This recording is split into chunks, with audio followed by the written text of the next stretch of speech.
We want to thank all of you for the support. Every organization, every union, every community group that came out, all the high school students. We have to push back. We have to fight back. We got to let them know that no more are we going to tolerate this in New York City and throughout. And I just want to say that these workers here are going to continue to stand up. And I would like for you guys to continue to stand up with us because it doesn't end here. Long live the band of braggers! Who are we? Teamsters! Teamsters! Teamsters! Teamsters! We had a union in here that was not representing the men. They were very biased. They were strictly in bed with management, really helping management attack the men.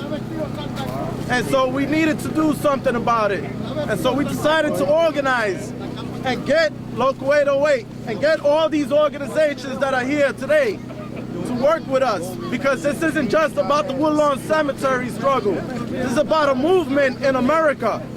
We've been fighting for dignity for quite some time. We've been fighting for respect. We've been trying to, we are hard workers. You know what I'm saying? We do more than cut grass. The cemetery is going to lead you to believe that all we do is cut grass and that they can replace us, but that's not true. All right? We do plastering, we do maintenance, we help the entombment department. We're customer service oriented. We talk to people coming in, give them directions. We care for the lots. We really do care for these lots. We need to reach out to the lot owners to take a look at what's going on in here, because management doesn't care about us. They're saying right now the bottom line is money. All right? There is no checks and balances with capitalism. Slavery, how far can they go with capitalism? It depends on us to check it. The checks and balances with capitalism is the people. People power. We have to realize there's a war, and we are the target. If we allow them to keep doing what they're doing, we're going to be in chaos. But it's up to us to keep going forward, standing up, networking, helping each other. All right? You see what they're doing to the students? They're raising tuition. They don't care about us. We have to care about ourselves. My first day was April 12, 1976, and my employment started as a seasonal capacity. Me and Frank here, we started almost the same time. So a little before me. So a little before me, I was a student. That's at the why time. we're here. But we're here a lot of years. We're here to fight for our rights as workers, and also to fight for our rights as human beings, and to be treated like that. And it seems like they're trying to do away with the senior workers. And all I'm saying is, I will not cut and run. First of all, between Black, Hispanic, Todd, we all stand together. Yes. We all stand together for our right to be treated with respect as human beings. Yes. As human beings. Todd, Alex, and Ricky had problems with them, and only because they spoke out on different situations. Then they had certain men speak to their attorneys. I was one of the ones that spoke to their attorney. I said things from my heart that I said that was going on there. I became on the chopping block after that. It was, and if they look at the dates, okay, they will see that those dates match up like a puzzle, okay? And any day that they want to put me on a polygraph, I'm willing to go. Let them go also. You know, rents, inflation, that constantly goes up. Now the ultimatum here is get laid off or get replaced by guys who don't know their rights here, because most of the time they're not rooted from this country. What we get paid here is good wages, good benefits, and we deserve every cent of it. Because, you know, long term here, when you're here long enough, you develop problems. Arthritis, name it. He had a brain tumor, probably caused from his sector, what he does. I work in the crematory. Okay. The other thing is that they want to lay off 23 men, but they want to go by their own way. Once the contract had ended, they want to go where they want to pick and choose, not by seniority. They want to just pick.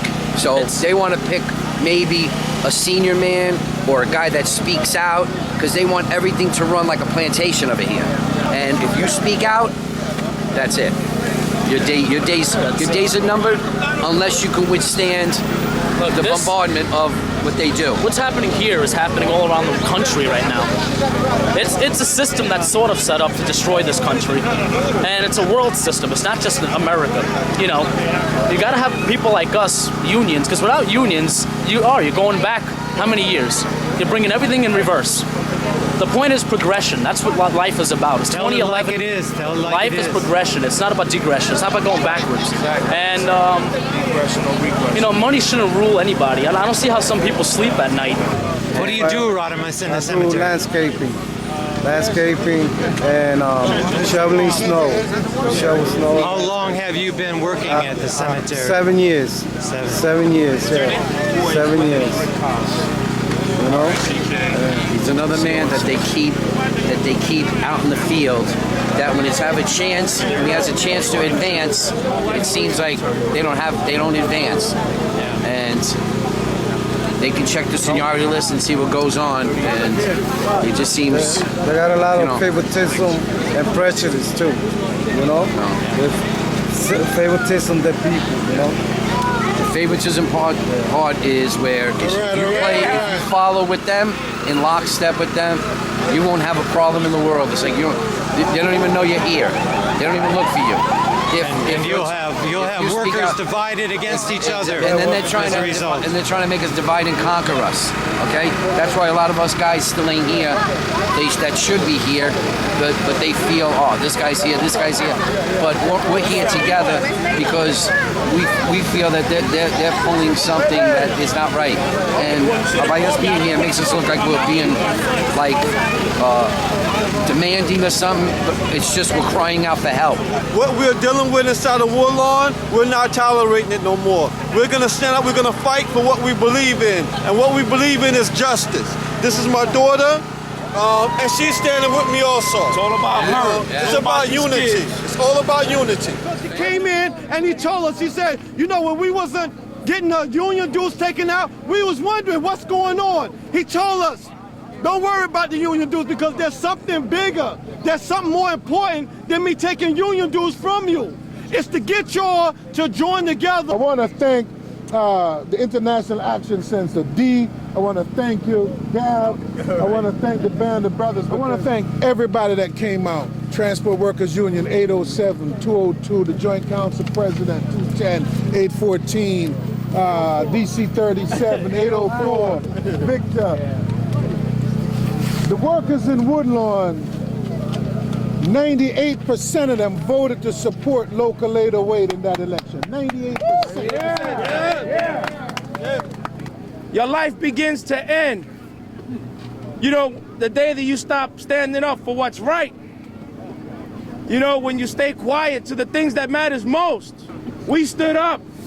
And for us speaking out and standing up, they came and attacked us. They discriminated against us. They wanted to treat us like dirt. They didn't want to respect us like men. But you know what? All we wanted to do was stand up for our rights, maintain our dignity as men and as workers, and now as Teamsters. Yeah. We wanted to unionize and organize with a union that's going to stand up and fight for their workers, with their workers. We didn't want to continue to suffer the abuse, the harsh conditions, and the kind of treatment and the inactions that they've taken against the workers, especially against our disabled, our sick, our black, our Latino, and our progressive stand-up white brothers who stood up with us. No, we didn't want to take that. We didn't want to have that. So we stood up. For standing up, this is what we get. They say, okay, we're going to lay off 23 out of 38 workers who come here every single day to maintain 400 acres of cemetery land and perform the age-old ritual of burial. And it's a desecration to all those interred and laid to rest that they have to bear silent witness to these kinds of treatment to the workers. And so I say no more. No more. No more. No more. No more. We're not going to take this anymore. We say respect the dead, respect the workers. Bury the dead, don't bury the workers. They're killing union jobs. We fight to keep them alive and strong for the future of our young. Because you know what? If we don't stand today, all those little kids you see here today, it's going to be school to prison. School to prison. That's right. Okay? Because they ain't going to have no choice but to subject themselves to crime in order for them to eat and live. And we don't want that for our children.